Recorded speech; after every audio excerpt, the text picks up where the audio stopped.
Kalau grup WhatsAppmu tidak beres, banyaknya di situ kirim-kirim gambar, foto, video yang tidak beres, lebih baik kau terhormat keluar dari grup itu. Ada kan grup katanya canda, maksiat tidak boleh dicanda. Kirim film-film porno, kirim gambar-gambar porno. Kau bercanda, tapi dosa tidak boleh dicandain. Makanya kalau ada grup, begitu ada yang kirim gambar-gambar, video-video tidak beres, saya langsung jawab, kita sudah pada tua, apa yang mau dicapai dengan video seperti ini? Ini malah kita nikmati. Kirim stiker, mantap bos. Di bapak ibu yang pegang HP sibuk menolong foto saya, itu kena godaan setan. Bagaimana bapak mau dengar ceramah kalau ibu bapak sibuk dengan monitornya HP? Kalau bapak ibu tidak dengar ceramah karena pengantin, wajar, kita lagi senang-senang. Kalau kita lagi naik rumah baru, kita tidak dengar ceramah, wajar, kita lagi gembira. Syukuran karena ada cucu kita lahir, wajar kita lagi bahagia. Tapi kalau sudah takziah bapak belum serius, itulah yang bahasa agama qaswatul qalbi, keras hati, tidak mempan nasihat. Maka simpan dulu HP-nya, ya, simpan dulu ya. Nggak usah, kalau bapak ibu mau rekam gambarnya tidak jelas ya, bagaimana caranya? Ini ada kamera saya bawa nih, bawa ini, nanti kau bawa pulang kameramu, jangan cemas, nonton di YouTube, insya Allah ada ya. Nah, sebelum minta maaf Pak, saya lagi drop agak, saya tadi malam masih di Jakarta Pak, 10:30 balik Makassar tadi malam, cara lagi tadi pagi Makassar, jam 11 lagi balik lagi ke sini, tiba tadi sore, tidur sedikit, ketiduran, mau balik lagi. Saya minta tolong kipasnya dimatikan dulu, saya alergi angin ya, minta maaf, bisa sedikit ya, 1 jam aja ndak kena kipas, sudah itu biar mau simpan di depannya hidung ibu ndak apa-apa, penting saya sudah balik ya, ndak apa-apa Pak ya. Oke, mohon keikhlasannya tidak pakai kipas angin dulu ya. Oke, Bapak Ibu saudara-saudara sekalian, ada firman Allah yang tiap Jumat kita baca, tiap Jumat dibacakan di khatib Jumat. Tidak sah sholat Jumat kalau ayat ini tidak dibaca. Apa ayat itu? Ya ayyuhalladzina amanu taqullaha haqqa tuqatih wala tamutunna illa wa antum muslimun. Ini sejak 1400 tahun yang lalu Pak, dari lebih 6000 ayat dalam Quran, ayat ini yang selalu diulang-ulang. Coba bayangkan, sudah 1400 tahun tiap Jumat dibaca. Masih ingat waktu Covid? Ibu-ibu masih ingat waktu Covid? Apa pengumuman dari pemerintah waktu itu? Apa pengumuman pemerintah? Pakai masker, jaga jarak, cuci tangan, jangan berkumpul. Di mana-mana diumumkan. Kenapa? Waktu itu pakai masker penting. Sekarang masih ada itu pengumuman? Masih ada itu pengumuman? Kenapa? Sudah tidak penting. Ayat ini 1400 tahun masih diulang-ulang. Kenapa? Penting. Dan rasanya ayat ini susah diterima akal. Coba simak ayatnya. Wahai orang-orang yang beriman. Berarti tanpa iman Bapak susah laksanakan ayat ini. Allah tidak mengatakan ya ayuhan nas, wahai manusia. Kalau Allah katakan ya ayuhan nas, penjudi pun mampu lakukan. Bertakwalah kalian kepada Allah. Takwa itu dua, mampu melaksanakan perintah Allah, sanggup menghindari larangannya. Itu aja itu takwa. Dua aja itu Bu. Syarat takwa itu dua saja. Lebih susah syaratnya jadi caleg. Ya, ini dua aja itu takwa Bu. Satu, perintah Allah laksanakan. Dua, larangan Allah tinggalkan. Dan hebatnya Allah, kalau perintah sesuai kemampuan. Sholat tidak mampu berdiri, duduk.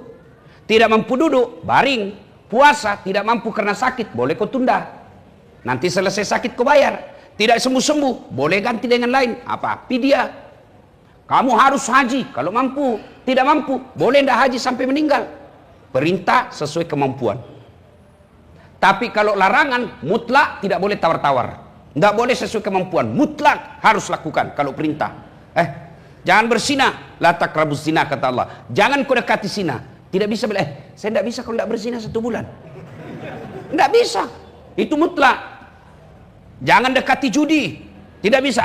Tidak bisa saya kalau tidak judi. Tidak boleh. Jangan dekati khamar. Tidak boleh. Wah, saya harus teler 1 hari. Tidak. Ayat perintah disesuaikan kemampuan. Larangan mutlak. Itulah takwa. Perintah lakukan sesuai kemampuanmu. Larangan mutlak. Nah, wahai orang-orang yang beriman, bertakwalah kalian kepada Allah dengan sebenar-benarnya takwa. sebenar-benarnya takwa. Di Indonesia banyak takwa gimik-gimik, banyak takwa pencitraan, banyak takwa pilkada, banyak takwa pilpres. Kalau mau pilpres, pilcaleg, itu politisi penampilannya kalah ustadz. Tiba-tiba pakai gamis, pakai serban, masuk keluar masjid. Kalau perlu hafal ayat.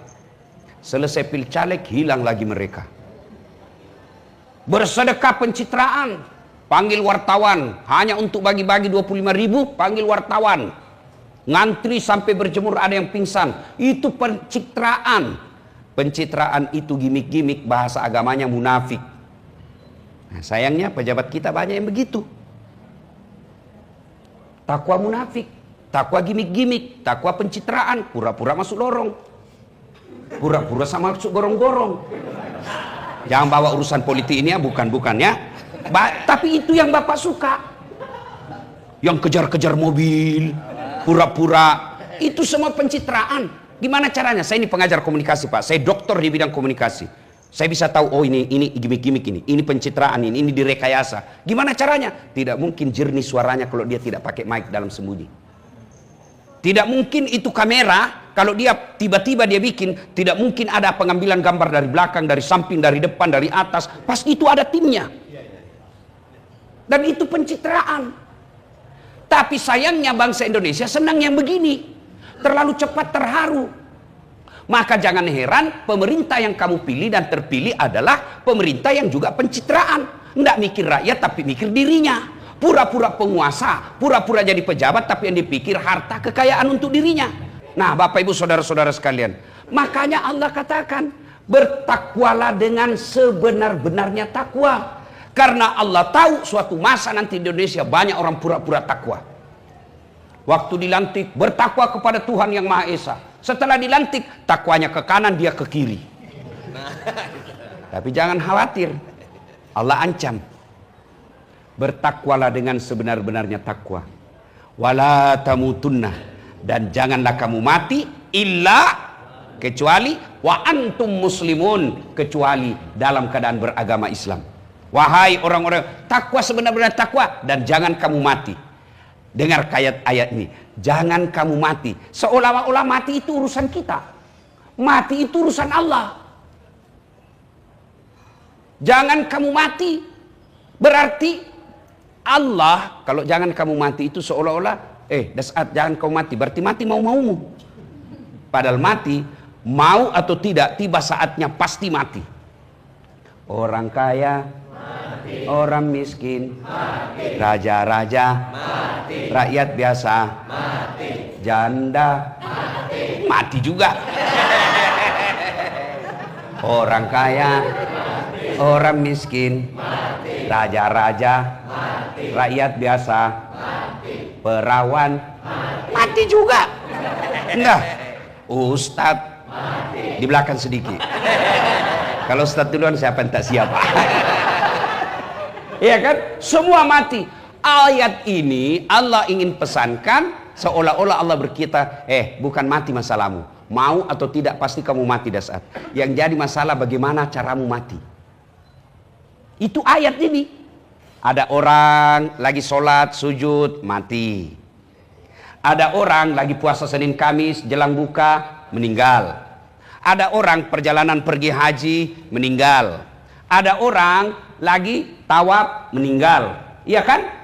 Sementara ada orang lagi berzina, mati. Pesan perempuan, makan obat kuat, overdosis, mati di atas perut. Ada yang begitu. Ada. Lagi dugem. Dong. Musik tak yang kayak orang gila kepalanya, mabuk, terbakar gedung, matinya dalam keadaan lagi teler. Nah, maka Allah ingatkan, jangan mati seperti itu. Matilah dalam keadaan beragama Islam. Ini yang Allah inginkan.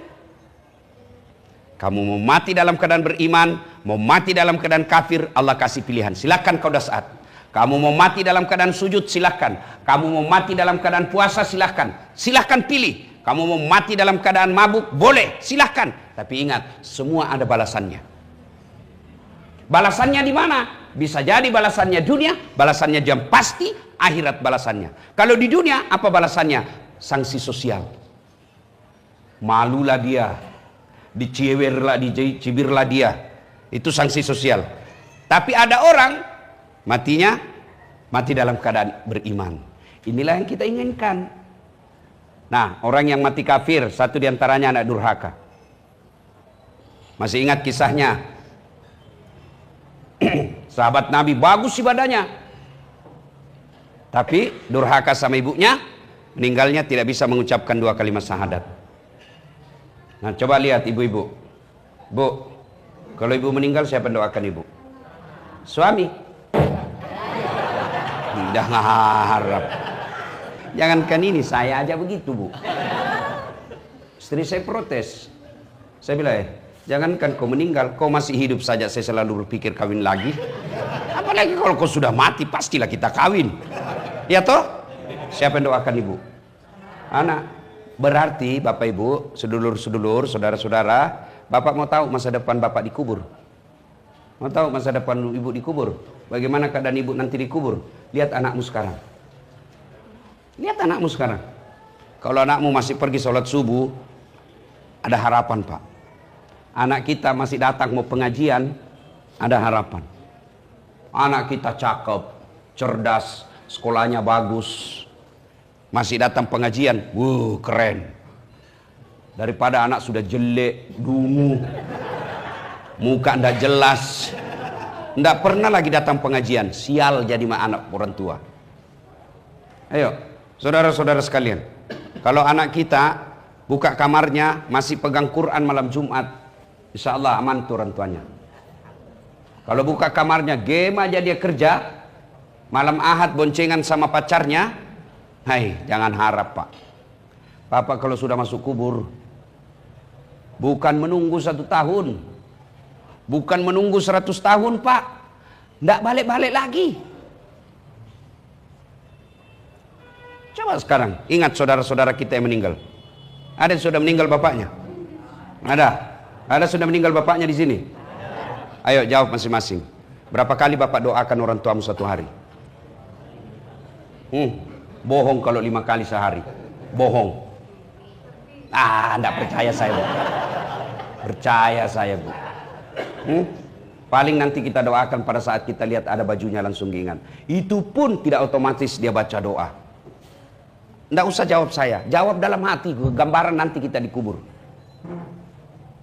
Kalau bapak saya sudah arwah, tapi saya bikinkan masjid.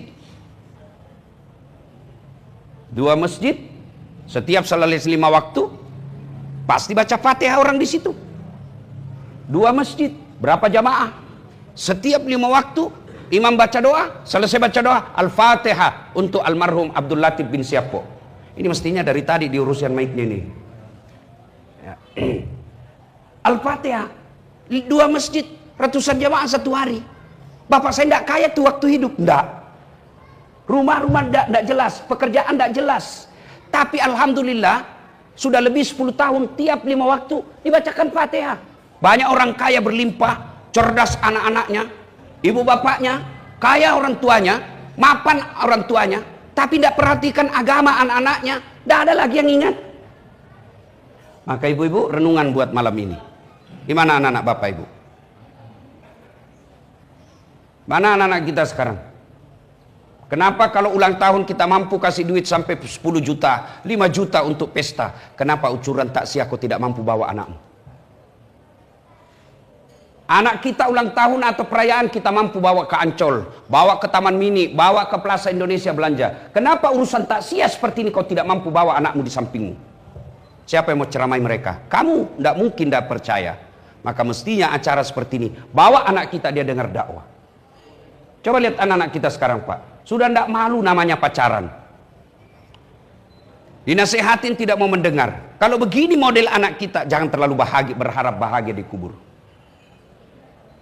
Siapa yang salah? Bukan anak. Orang tua gagal didik anaknya. Tidak ada anak dilahirkan langsung jadi preman. Tidak ada anak dilahirkan langsung jadi rampok. Tapi orang tua yang memulai membesarkan dan lalai mendidik anaknya. Dan yang mendidik anak itu paling wajib utama ibu. Kenapa ibu Ustadz? Karena bapaknya lebih sering keluar cari nafkah. Ibunya yang harus bersama dengan anaknya. Cuma ibunya sibuk cari uang karena cicilan. Bapaknya pun sibuk. Akhirnya anaknya tidak ada yang didik. Demi Allah begitu ibu meninggal, meskipun cicilanmu sudah lunas, anakmu tidak akan mengingatmu ketika kau ada di kubur.